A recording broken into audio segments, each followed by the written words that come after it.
mendorong DPR RI untuk meminta kepada pemerintah untuk menghentikan program Kartu Prakerja dan dialihkan anggarannya untuk membantu kebutuhan hidup pekerja terdampak pandemi dan upaya recovery kondisi ekonomi pasca pandemi. Terkait dengan tenaga kerja asing dari Cina, mencermati perkembangan terakhir isu 500 TKA asal Cina saat ini, terdapat beberapa latar belakang yang harus kita perhatikan secara serius. Kontroversi semakin menguat, terlebih atas penolakan kedatangan TKA asal Cina yang dilakukan oleh penduduk lokal. Saya pakai analogi bahwa kita ini kayak orang sakau. Apa itu orang sakau? Kalau lagi sakau itu kita menyayat-nyayat badan kita sendiri. Hari ini kondisi bangsa dan negara ini lagi bermasalah dan ibu-ibu Kementerian Kesehatan maupun bapak-bapak yang ada di situ malah ikut menyayat-nyayat badan kita. Kenapa saya bilang seperti itu? Bagaimana tidak? Kondisi di lapangan kita ini sedang kekurangan alat. Yang kedua, kita sudah punya prototipe alat-alat yang lengkap. Yang dalam hal ini Kemenristek dan BPPT maupun semua LPNK itu sudah siap ready. Tapi hanya karena alasan prosedural dan administrasi sertifikasi, kita menghambat diri kita sendiri untuk menyelamatkan anak-anak bangsa hari ini yang kena korban COVID-19. Apa bedanya Anda semua yang ada di Kementerian Kesehatan itu dan kita semua ini seperti orang yang kena penyakit sakau. Lalu kita hari yang membuat aturan adalah kita sendiri, lalu kita bisa menggunakan aturan itu untuk menghambat memproduksi alat-alat sendiri. Coba Anda yang ada di Kementerian Kesehatan itu sadar loh apa yang sedang Anda lakukan ini. Jangan sampai hari ini COVID-19 sudah lewat, Anda baru tiba-tiba ujuk-ujuk keluarkan itu izin-izinnya. Di mana nalar kita hari ini? Ini nalar publik ini dipertanyakan loh Pak. Ingatkan pemerintah untuk tetap konsisten. Dilarang terbang, ya, dilarang mudik, jangan sampai ada celah karena dekat dengan si ini, dekat dengan si itu, peraturan dirubah. Terima kasih. Sebagaimana kita ketahui saat ini pemerintah telah menjalankan program Kartu Prakerja yang menimbulkan banyak permasalahan. Sistem registrasi online yang tidak bisa diakses oleh masyarakat di seluruh Indonesia karena menurut data hanya sekitar 60% daerah yang bisa akses internet. Juga pengelolaan pelatihan yang tidak tepat dalam situasi pandemi saat ini dengan alokasi anggaran 5,6 triliun. Sehingga program ini dianggap tidak memenuhi rasa keadilan dan pemerataan bagi bangsa Indonesia dan tidak transparan. Oleh karena itu, fraksi Partai Keadilan Sejahtera DPR RI dalam kesempatan ini mendorong DPR RI untuk meminta kepada pemerintah untuk menghentikan program Kartu Prakerja dan dialihkan anggarannya untuk membantu kebutuhan hidup pekerja terdampak pandemi dan upaya recovery kondisi ekonomi pasca pandemi. Kedua, terkait dengan tenaga kerja asing dari Cina, mencermati perkembangan terakhir isu 500 TKA asal Cina saat ini, terdapat beberapa latar belakang yang harus kita perhatikan secara serius. Kontroversi semakin menguat, terlebih atas penolakan kedatangan TKA asal Cina yang dilakukan oleh penduduk lokal, pemerintah daerah dan juga DPR di daerah. Oleh karena itu, di samping itu, di tengah maraknya isu masuknya TKA, kita melihat begitu banyak adanya pekerja yang kehilangan pekerjaan sebagaimana tadi disampaikan. Dalam waktu bersamaan ini makin banyak tenaga kerja lokal yang kehilangan pekerjaan akibat pandemi. Karena itu fraksi PKS DPR RI juga mendorong DPR RI agar mendesak pemerintah untuk segera melakukan penghentian penerimaan tenaga kerja asing hingga pandemi COVID-19 dan resesi ekonomi ini berakhir dan membuka peluang sebesar-besarnya kepada tenaga kerja lokal sebagai langkah mengurangi resiko gejolak sosial akibat makin banyaknya angka pengangguran. Ketiga, karena saat ini juga sudah kita sama-sama tahu adanya penyesuaian harga BBM di dunia, agar DPR juga bisa meminta pemerintah segera menurunkan harga BBM, menyusul anjloknya harga menjadi harga bahan BBM dunia yang harga mentah BBM dunia. Permintaan ini sangat wajar dan objektif karena negara lain di ASEAN sudah melakukan penyesuaian harga seiring perubahan harga minyak dunia. Sebagai data, harga BBM RON 95 yang oleh Pertamina dijual sekarang 9.650 per liter, di Malaysia bisa dijual dengan harga 4.299 per liter, sedangkan di Myanmar bisa dijual dengan harga 4.056 liter. Demikian pimpinan dan anggota DPR RI yang kami hormati, apa yang kami sampaikan mudah-mudahan bisa menjadi perhatian kita semua. menjalankan fungsi pengawasan di tengah situasi pandemik yang sangat berat dan situasi yang sangat memprihatinkan. Terima kasih atas perhatian. Kegelisahan kami di Komisi 7 dan juga dalam rangka merespon apa yang menjadi pandangan Kemenristek, apa yang menjadi penjelasan Kemenristek. Dan juga tadi menyambung dari Pak Gus Irawan. Jadi begini, saya ini heran dengan Republik kita, terutama Kementerian Kesehatan. Penjelasan tadi yang disampaikan oleh Pak Sumantri Bojonegoro itu, Pak Kemenristek.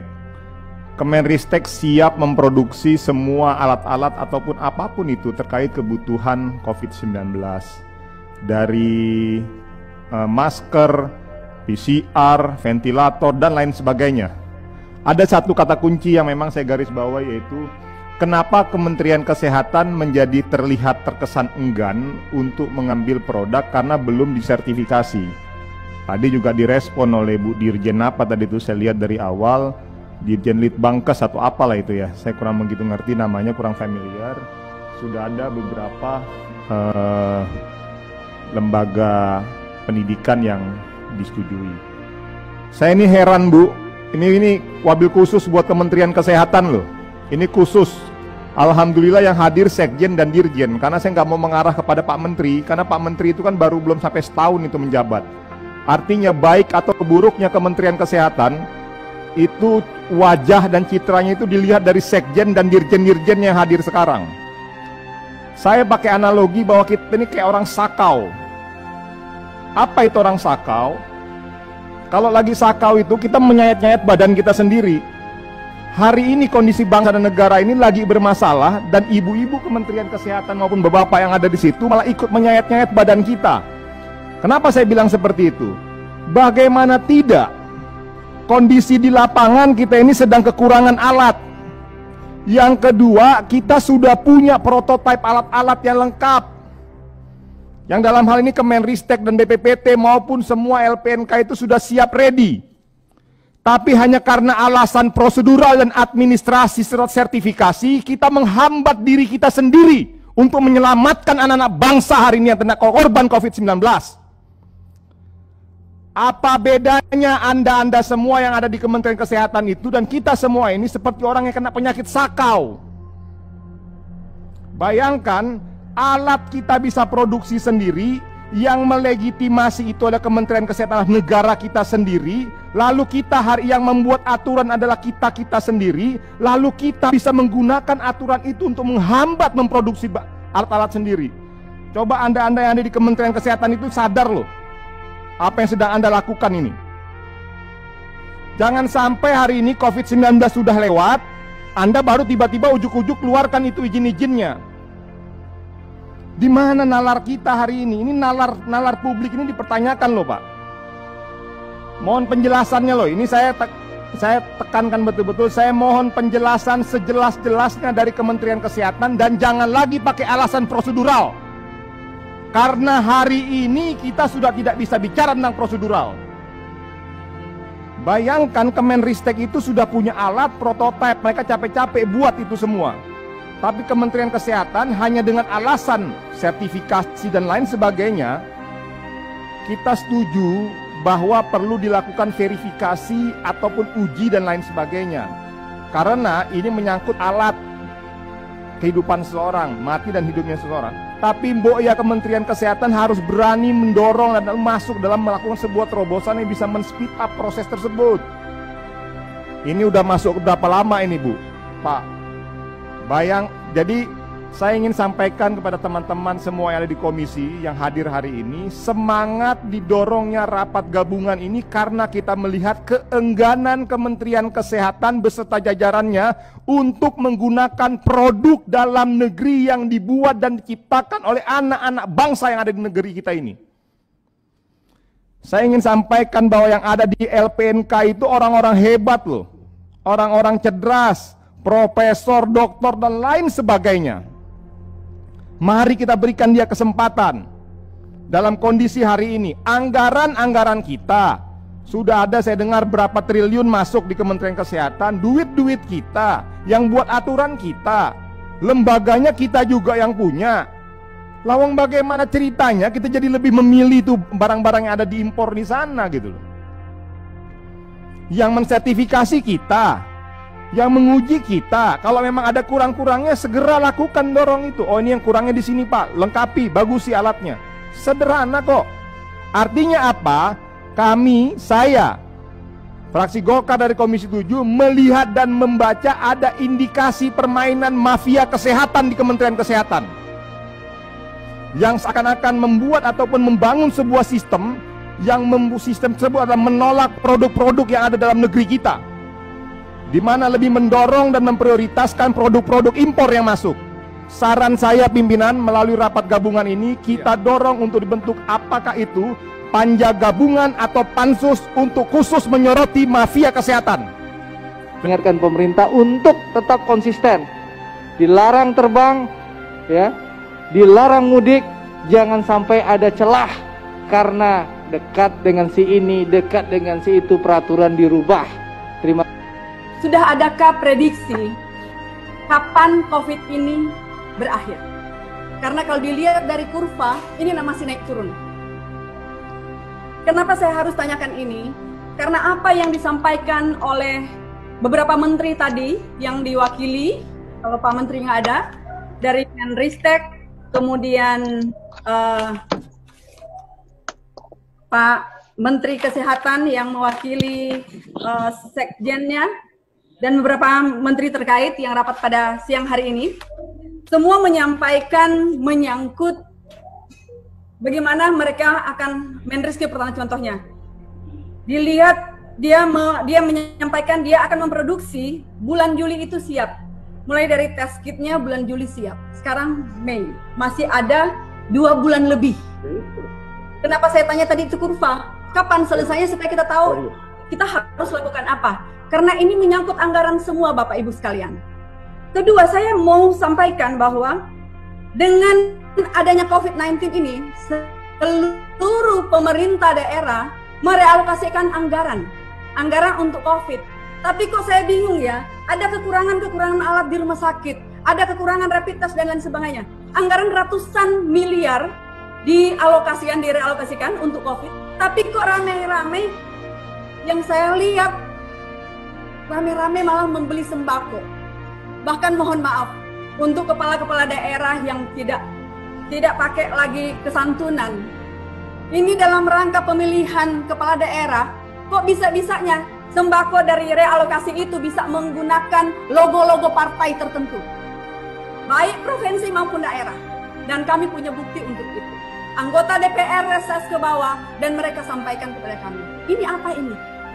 Dan ratusan miliar ada di mana otak kita? Sebagai pemerintah daerah kok bisa seperti itu? Mohon maaf, saya juga di partai politik, saya dari Nasdem.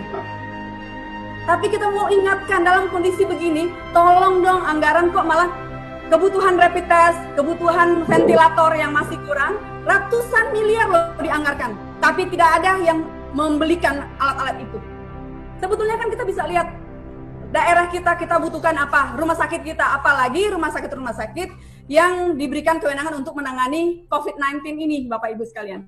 Jadi siapa yang menjadi kontrol di sini? Apakah dari Mendagri kah? Atau siapa yang mengontrol? Gugus tugas yang dilaksanakan kalau dari pusat, di situ ketua dari gugus tugas. Saya bisa ini. Ya, dari ketua gugus tugas yang diberikan kalau diturun ke bawah BPBD. Tapi yang di sini yang menjadi ketua gugus tugas adalah para gubernur. Turun di daerah itu ada para bupati. Kemudian terlibat juga di sana TNI Polri. Tapi sekali lagi, Bapak Ibu sekalian, kami masih melihat hal-hal yang tidak pas seperti yang sudah saya sampaikan tadi. Ini seperti apa? Siapa yang kontrol tadi disampaikan oleh teman-teman dari komisi yang lain, Komisi 6 juga sampaikan. Mulai mengkritisi dari kementerian. Nah, sekarang ini turun lagi ke bawah seperti ini. Seperti apa? Negara kita sebanyak duit apapun kalau modal dengan cara seperti ini tidak akan mampu untuk menangani permasalahan kita.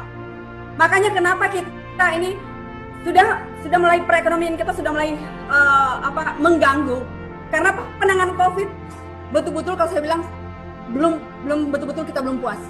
Penanganan COVID ini kami belum puas. Mohon maaf sekali lagi, mohon maaf. Kami Komisi 9 sebelumnya sudah sampaikan mulai dari Februari COVID-19 ini belum masuk ke Indonesia. Mulai dari bandara pada saat kami pergi lihat dan nengok apa persiapan, dan kami sampaikan kekurangan-kekurangan, tapi itu pun tidak dilakukan. Bertahap kami sampaikan dari waktu ke waktu. Nanti sekarang lagi dari beberapa kementerian mau menyiapkan tadi BUMN, sementara membangun rumah sakit dan terus mempersiapkan kamar dan lain sebagainya. Makanya kurva tadi ini penting buat kami. Kapan ini? Karena ini menyangkut anggaran lagi. Mungkin itu pimpinan. Apa yang menjadi keluhan Pak Gus Irawan tersebut itu sebetulnya permasalahannya di uji klinis. Sekarang bagaimana Kemenristek ataupun BPPT mau produksi dalam jumlah besar kalau tidak ada jaminan dari Kementerian Kesehatan untuk bisa mengambil ataupun membeli ataupun memanfaatkan produk tersebut. Maka dari itu, melalui rapat ini kita harus memberikan dorongan secara politis kepada Kementerian Kesehatan untuk jangan terlalu panjang-panjang kali birokrasi kayak begini. Sedangkan Kemenristek ini, BPPT kan anggarannya kan terbatas. Akhirnya permasalahan-permasalahan seperti Pak Gus Irawan ini salah satu contoh kasus permasalahan loh yang baru terbuka di dalam rapat gabungan ini. Berapa ribu lagi masalah yang seperti Pak Gus ini. Tapi kalau kita akhirnya terkendala dengan hanya permasalahan birokrasi dan lain sebagainya, akhirnya ini keburu mati dulu orang-orang di lapangan. Nah, kembali lagi, ini makanya tadi saya bilang, BPPT dan Kemenristek memiliki tanggung jawabnya. Kementerian Kesehatan juga memiliki tanggung jawabnya masing-masing. Maka dari itu, melalui forum rapat gabungan ini, kita ingin mendorong agar segera dilakukan sinkronisasi dan koordinasi yang optimal dan baik. Dalamnya apa? Untuk mengarah kepada agar hal-hal yang terjadi pada Pak Gus Irawan, dan saya yakin teman-teman Komisi 9 lainnya, teman-teman Komisi 6 lain itu memiliki hal yang permasalahan yang sama seperti yang terjadi pada Pak Gus Irawan.